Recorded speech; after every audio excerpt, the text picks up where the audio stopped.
Let's think about prejudice. And let me first start out by saying very few people choose to be prejudiced. But in our society, it's both blacks and whites and brown people and red people and yellow people. All of them, all of us, tend to absorb certain kinds of stereotypes, certain beliefs about people.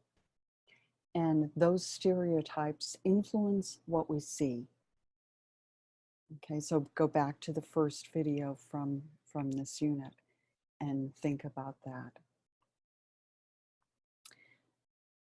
As psychologists, we tend to focus on the microsystem, the immediate living system and people, the role of the individual and how their sex and age and health, etc., influence them.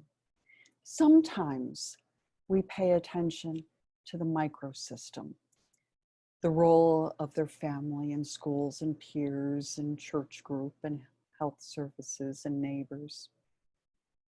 We tend to pay less attention to exosystem and macrosystem. The role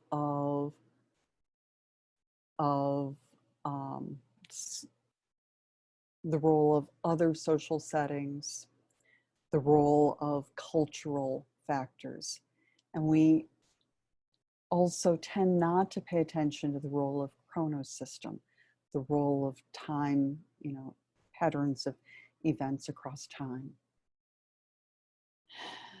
That's a mistake. It's a mistake to look at one or the other. We need to be paying attention to how they interact and how they influence each other.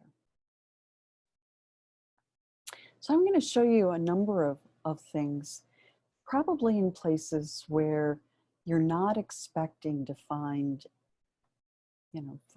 a difference, perhaps. So this is a figure looking at racial bias by the referee race. And in general, both white referees tended to be more positive or give the benefit of the doubt to white players. And also black referees were more likely to give the bias or give the benefit of the doubt to black players.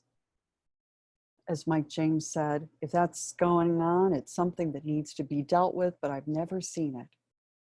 Because I don't think we see it. It's the way, it's the way it should be. It's so subtle that we just don't even notice. I included this video from the series, What Would You Do? And there are a whole series of things like this. So I only included one. There are, in this example, there are white thefts or thieves and black thieves, and they're actors. But the show is focused on how do people perceive these actors? Do they perceive them as more positive or more negative? Do they recognize that this thief stealing a bike is a thief, or do they draw some other attribution? And I think it's a pretty crazy result that they're finding here. You see this in the intervention of police officers. If you go on the internet and pull up, as I did, police stops and race, you'll see that across a number of different cities, this isn't just Boston, disproportional number of stops of blacks relative to the number of blacks within the population. In general, there is a different pattern of policing in black areas or more, heavily black areas, and also when there is a black driving a car. This is from your book. You know, I think that this is actually drawn from an ACLU poster. The print would be too tiny for me to include here. But we seem to have a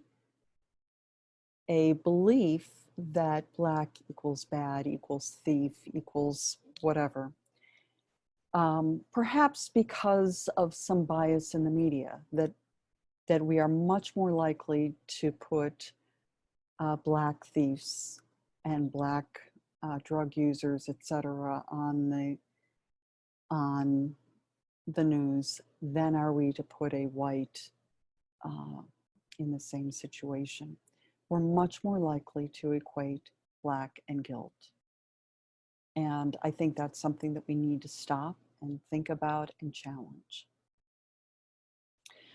We also need to recognize the kinds of privilege that we have based on our race, our age, our gender. And there's certainly a variety of different kinds that we're seeing in different places. So in this cartoon, you know, Bob's great-grandparents got into the USA fairly easily. And yet there are people saying immigration laws should make it easier for the right kind of people to immigrate. As we're thinking, you know, about getting a bank loan, how are we treating some people as opposed to others? We're happy to approve your mortgage. We can't help you. And there are differences that you can find in the literature. Just, you know, think about the networking that allows people to be successful, or the ways that we set up barriers in employment.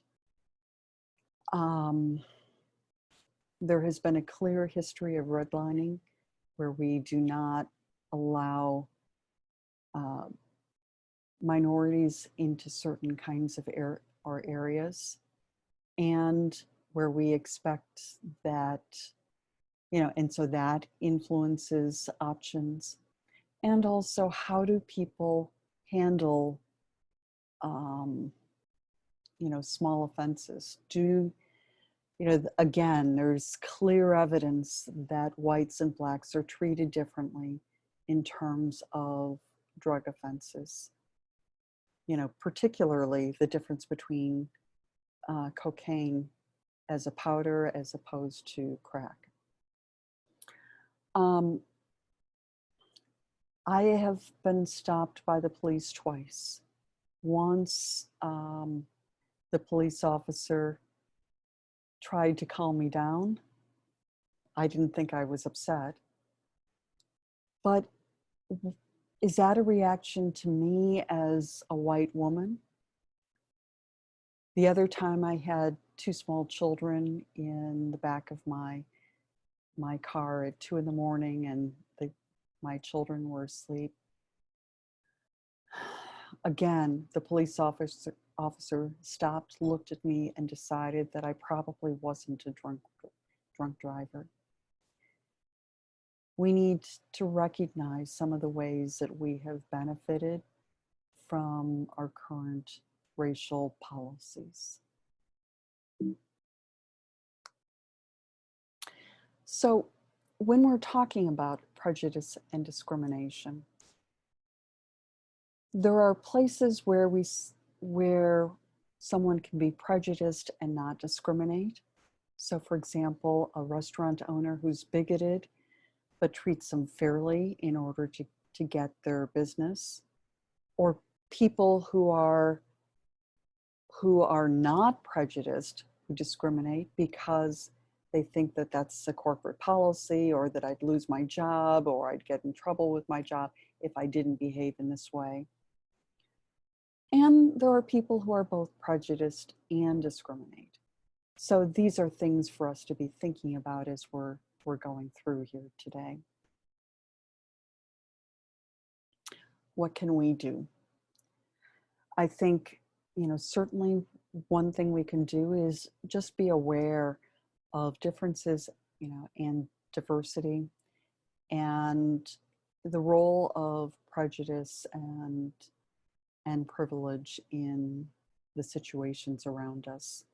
We can work in situations towards a common goal, creating equal footing. Things like the military tend to decrease prejudice because people have to work together in those situations. Develop intimate and meaningful interactions. Be willing to shift perspectives. Think about that in terms of our critical thinking model. To think reflectively, to use our emotional intelligence, and to think about what it's like from that person's perspective as opposed to our own, and build our skills to become more effective communicators with everyone. And take care. Bye-bye.